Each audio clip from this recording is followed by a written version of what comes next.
अस्सलाम वालेकुम, welcome to my channel. तो कैसे हैं आप सब? उम्मीद है आप खैरियत से होंगे। तो आज हम बनाएंगे देसी चिकन कढ़ाई बहुत ही आसान तरीके से। तो चलें जी, शुरू करते हैं। मैंने लिया है चिकन, देसी चिकन, जिसको अच्छी तरह से धो लिया और उसको प्रेशर कुकर के अंदर ऐड करूँगी। और उसके साथ ही मैंने प्याज शामिल करूँगी, जो मैंने इस तरह से काट लिया था। तो अब इसके बाद मैं डालूँगी इसके अंदर लहसुन, और इसके अंदर डालूँगी टमाटर, जो भी मैंने इनको काट कर इसके अंदर शामिल कर दिया है। और इसके अंदर अब मैं डालूँगी 2-3 टुकड़े दालचीनी के। तो उसके बाद 1 गिलास पानी ऐड करके इसको तकरीबन 20 मिनट के लिए प्रेशर कुकर को बंद कर देंगे। कुछ लोग प्रेशर कुकर को, देसी मुर्गी को 15 से 20 मिनट भी लगाते हैं, कुछ 20 मिनट। तो ये भी आपकी मुर्गी पे डिपेंड करता है कि उस कितना टाइम लेगी।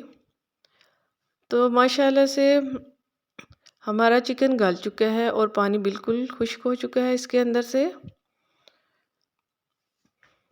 तो अब इसकी हम बनाई करेंगे। इसके अंदर मैं डालूँगी 1 टीस्पून लाल मिर्च और 1 टीस्पून नमक, हाफ़ टी स्पून मैं इसके अंदर डालूँगी हल्दी, और हाफ़ टी स्पून मैंने लिया है सौंफ, और हाफ़ टी स्पून मैंने लिया है ज़ीरा, जो मैं इसके अंदर शामिल कर दूँगी। और ऑयल मैं डालूँगी इसके अंदर, और चिकन को मैं अच्छी तरह से इसकी बनाई कर लेंगे।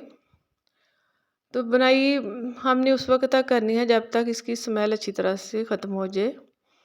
तो इसकी हम 10 मिनट तक, इसकी 10 से 12 मिनट तक इसकी बुनाई अच्छी तरह से करेंगे, और थोड़ा सा पानी डालकर इसको बुनाई करते जाएंगे।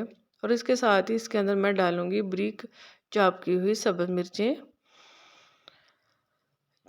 मिर्चें। और देखिए माशाल्लाह से हमारे चिकन ने घी छोड़ दिया है। तो अब जी हमारी चिकन कढ़ाई बिल्कुल तैयार हो चुकी है। तो चलें जी, अब इसको डिश आउट करते हैं। ओके, अल्लाह हाफिज़।